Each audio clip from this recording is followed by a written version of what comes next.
Hello, everyone. Welcome to CSuite Talks, a podcast that takes you inside some of the most interesting businesses and industries today, explores career success, and how we can make a difference. We invite you to join us on this journey. Welcome to CSuite Talks. I'm Dianne Gubin. And I'm Beth Hilbing. And this week we're so honored to have Cathryn Rivera-Hernandez. She is currently appointed by Governor Newsom in June 2019 to serve as the Appointments Secretary. Prior to her appointment, Ms. Rivera-Hernandez served 3 administrations as a board member on the Agricultural Labor Relations Board, beginning with her appointment by Governor Davis in November of 2002. Welcome, Cathryn. We're so happy to have you. Thank you so much, both Beth and Dianne. This is for the invitation to participate in my very first podcast.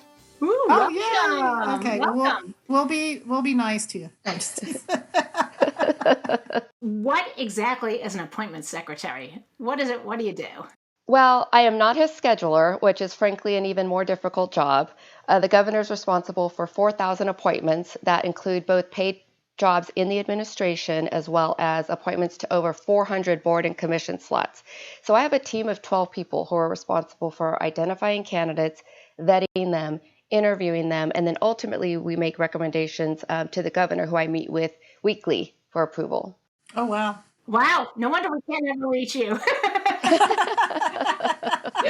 You have really good PAs, though. I'll tell you that.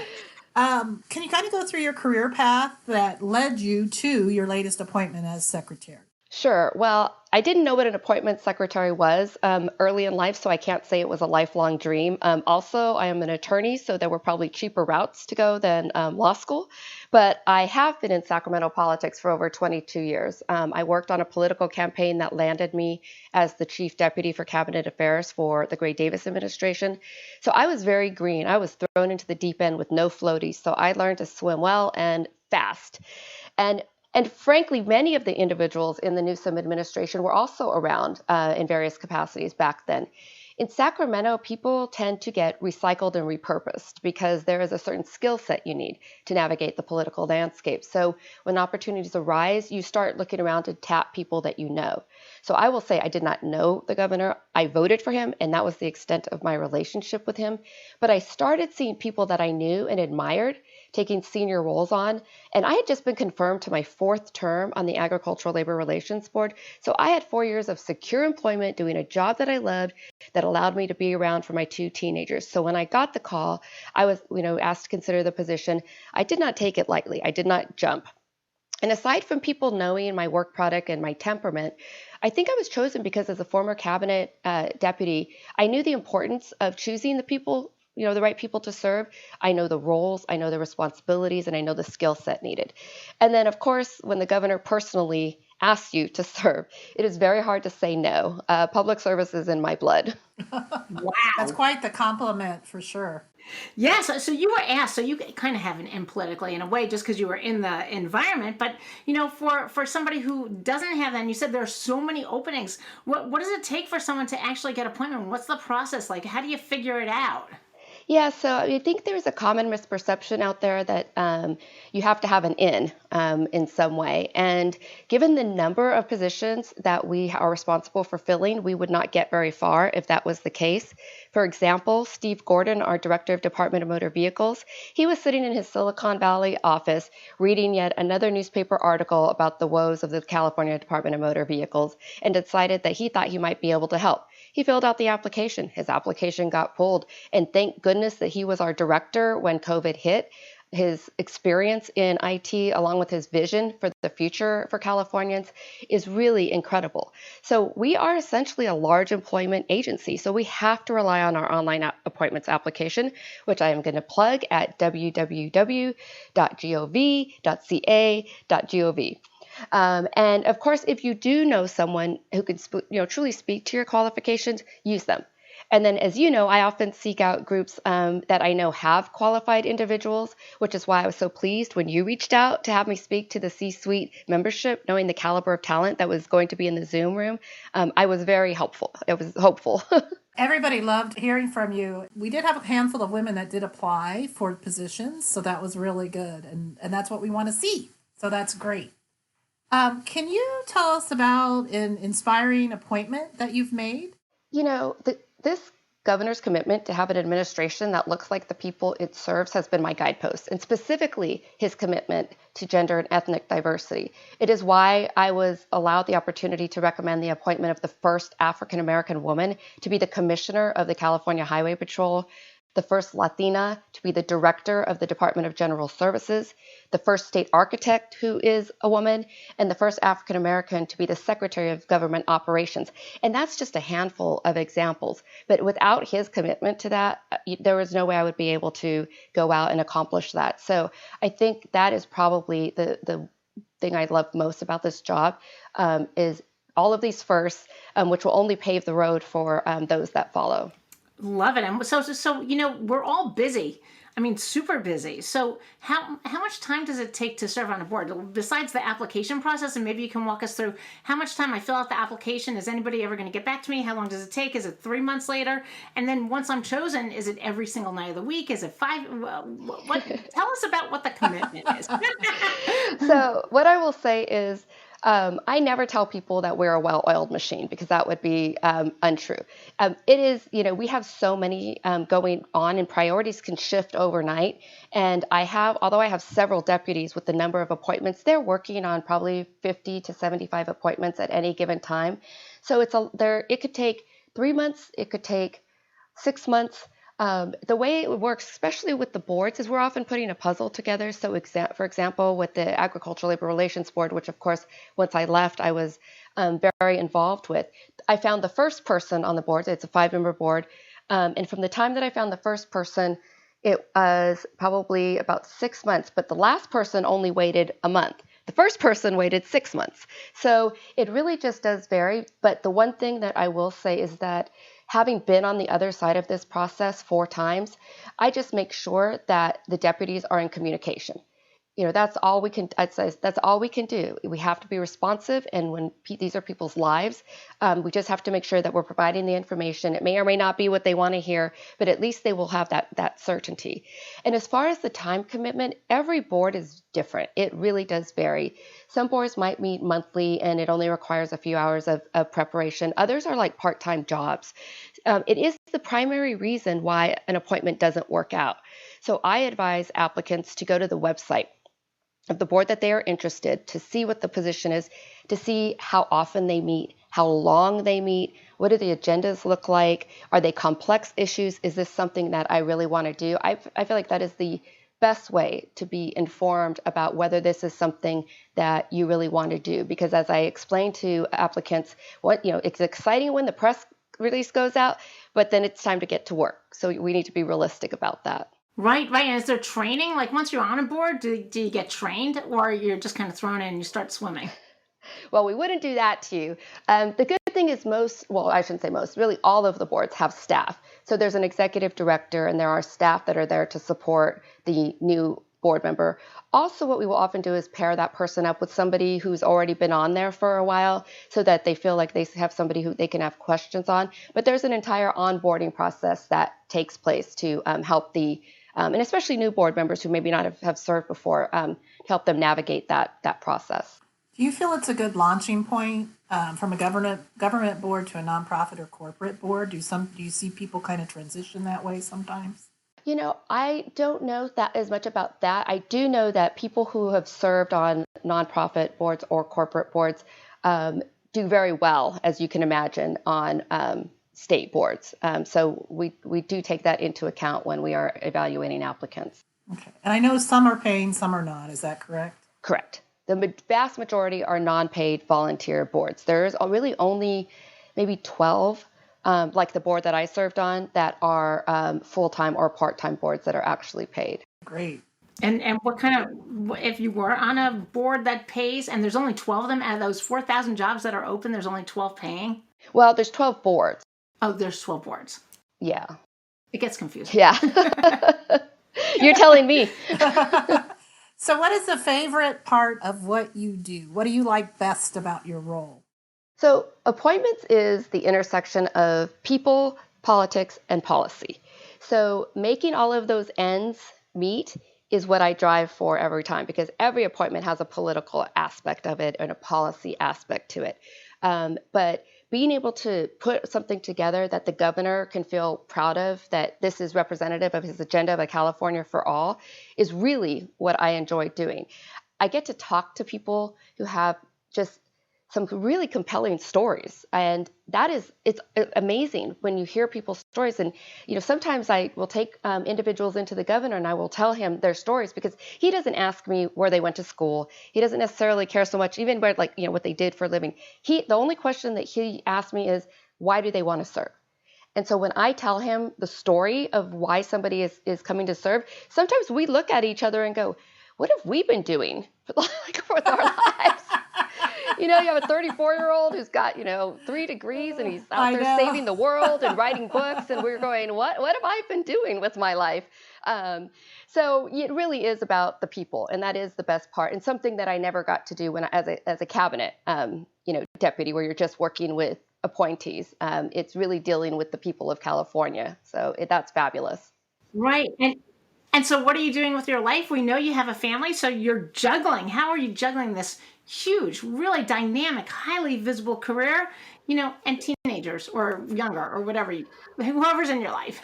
Tell us. Well, I'm going to say this because it's true, and I think it's been out there, but I don't think anybody believed it. I know I was very skeptical when I heard that this administration had work balance. I've never seen that in politics, but it really is like nothing I have seen before. As you likely know, the governor and first partner have 4 children. In addition, this administration is being run by women. The senior staff from cabinet, legal, legislative, appointments, and operations, all of us are female. So balance means having the flexibility when there's a sick kid or not missing a school event, because we understand the work will get done. I will tell you what sealed this job for me was when I interviewed with the governor and he said, so when can you start? And I explained to him, this was in July, I explained to him, I had a trip to take my daughter to the theater camp in New York City for 2 weeks. I said, but I can come back and start after that. And he said, you need to take the entire month. He's like, you're going to need that time just to decompress and get back, get everything in order, and then you'll be ready to go on the 1st. And I knew right there I was in the right place. That's very nice. That is huge. That is actually so significant. Thank you. Can you walk us through kind of what your week or day looks like? And then when you interact with Governor Newsom, kind of what are some of the topics that you're interacting with? So no day is typical, as you can imagine. It's a lot of team management. The senior staff, we meet every first thing in the morning, every morning, last thing in the evening, every night. Other than that, it is sitting in on interviews. It is reviewing requests for any number of things coming in from appointees. They want a new legislative deputy. They want to recategorize a department. They want to change something. So it's a lot of administrative kind of review. But then it's interviews, it's figuring out the politics, it's talking to stakeholders, and ultimately trying to help my team, get to a place where they feel good about the recommendation that they are doing. But typical, and when I talked about the flexibility, and obviously for everyone, COVID changed that. That may mean I will go have lunch, something I would never be able to do. Go have lunch with my daughter. It may mean I have to do some work in the evening or get up a little earlier. But having that flexibility has been really incredible for me. Well, that's really good. It is. And having kids myself, honestly, I had to start businesses so I'd have that flexibility. Not that I didn't work longer and harder because it was my own company, but that's what you do when you have kids, and if you're not finding the right thing. The one thing I'll say because I can't share much about my discussions with the governor, but we're kind of the commercial break. We're coming in, and that's what I tell them. I knew exactly the job that I was taking. I had been in the cabinet. I knew what that was like. I know appointments, it's not at the top of the list, and that's okay. But he's so committed to it that he really enjoys the time, because I'm bringing him good things. I'm not bringing him problems. And then if there are problems, I have solved them, and I'm explaining to him why I've solved them. So the governor is a storyteller. So as you can imagine, if I bring something up regarding an appointment that's connected to, he'll talk about his grandmother or his kids or the first partner or a friend from San Francisco. And, he really does, I think, relax a little bit. And I think by showing us who he is, it's allowing us to do a better job of what we need to do. So I just appreciate that he's so frank and open about himself, because it really does help us to know the type of people that he wants to bring in. Oh, that's great. Wow. Wow. So what would you attribute some of the keys to success? It sounds like it sounds like you are so open and the governor is so open and you're really in an environment where things are getting done. It sounds Right. like. Yep, absolutely. Absolutely. See, can you tell me why you have the basketball behind your head? Yeah.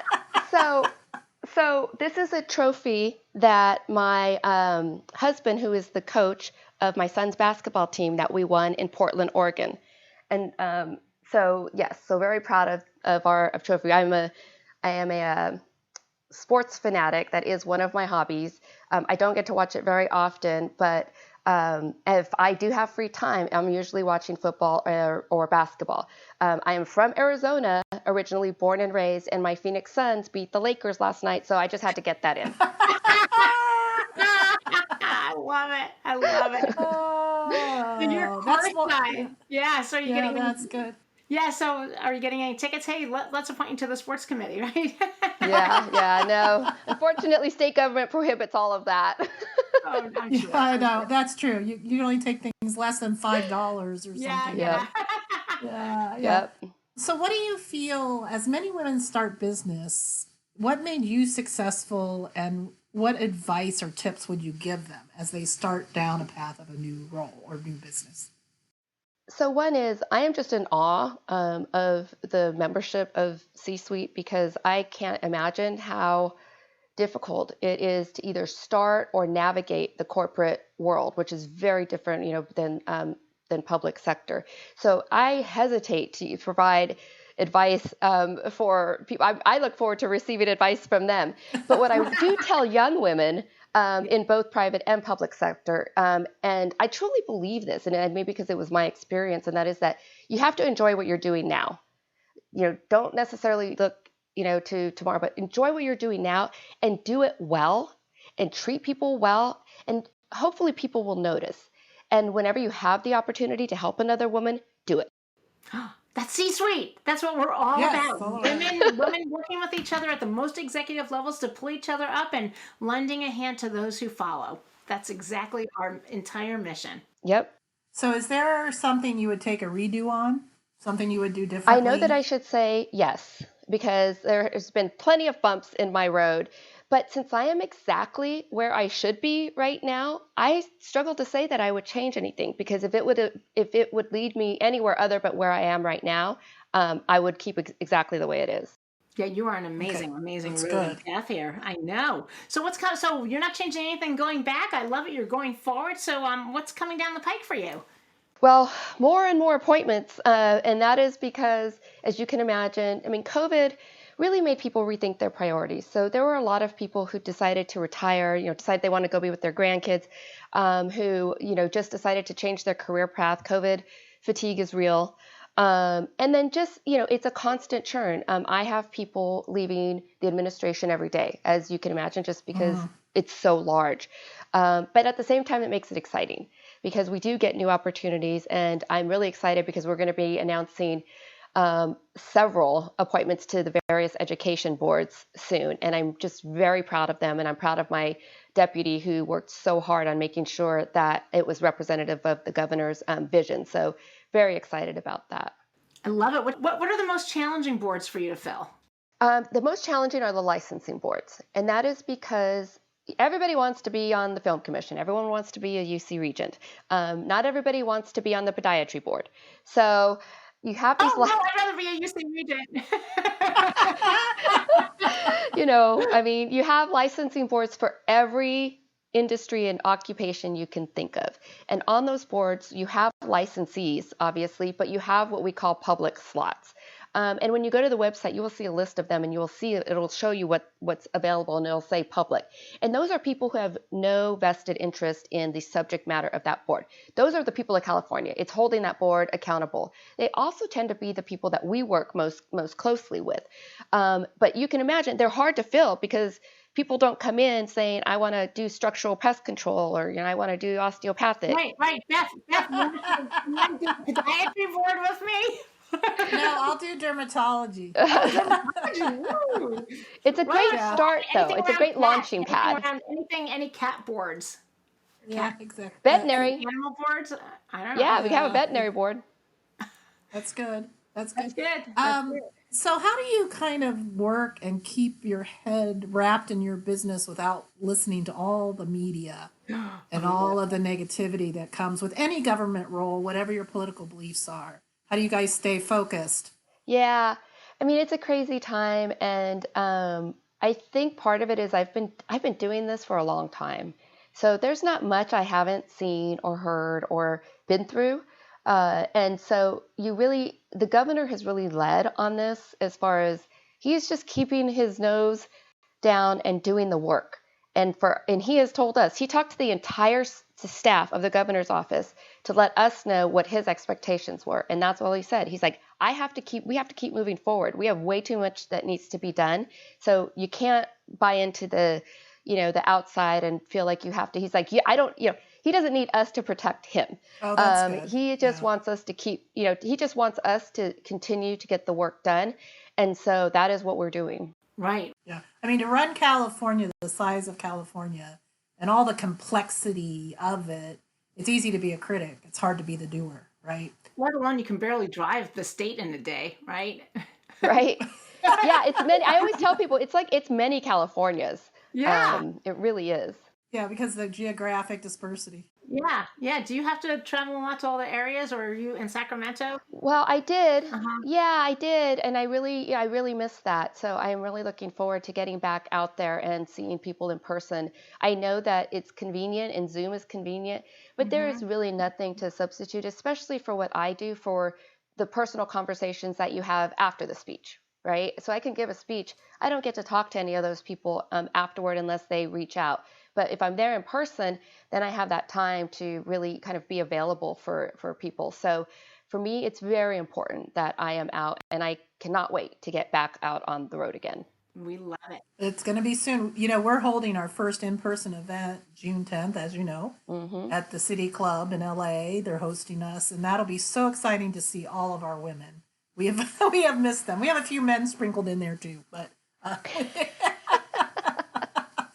I know. Sounds good. Anything else we want to ask Cathryn? Yeah, so I was going to ask you, what's an interesting fact or hobby you would like us to know about yourself, and then about the governor, maybe? Yeah, I kind of already gave out like my favorite hobby, and I can't say that there's anything. I mean, that I would say as far as the governor, other than he is exactly what you see. I think that was my biggest question coming into the administration was, is he I mean, I asked that question of people, is he the real deal? And I started seeing the actions he was taking. So, it made it very clear. He had asked me about, he asked me the same question, right? Like, why do you want to serve? Like, what brought you here? He's like, is it public service? And I told him about the fact that I went to school to get my business degree and went to law school to be a corporate lawyer. So I had an entire different life mapped out in my head. So I wasn't going to lie to him and say, yeah, I've always dreamt. I wanted to follow my mom's path, who was in public service her entire life. It's like, that was not where I was headed. I somehow got diverted along the way. So, I mean, I think that, he's a genuine person who is really just interested in the people that he's appointing, and what they're going to be able to bring to the administration. That's great. Well, we're so happy to have you today and for taking this time with CSuite.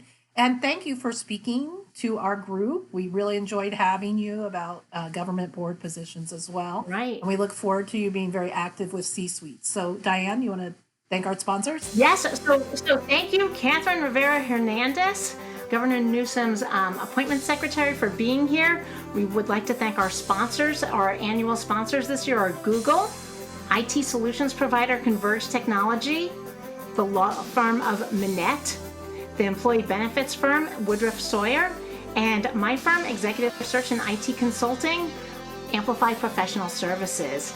Thank you for listening. And we want to make sure that you hit the subscribe button on Apple, Spotify, and everywhere you find podcasts, C-SWEET Talks. And then follow us on social media, LinkedIn, Twitter, and Instagram. Make sure when you go to Apple Podcasts that you leave a review, rate a 5-star comment, of course. And then we'd love hearing from you. So send us an email, media@csuite.org. And then you can check out our website on www.csweet.org. And then, Cathryn, can you repeat the website for them to go and look at for board positions? Yeah, absolutely. It is www.gov.ca.gov/appointment. Thank you so much. Thank you. It was a pleasure having you, Cathryn. Thank you. Thank you. Have a great day. Bye-bye. Bye-bye. Thank you.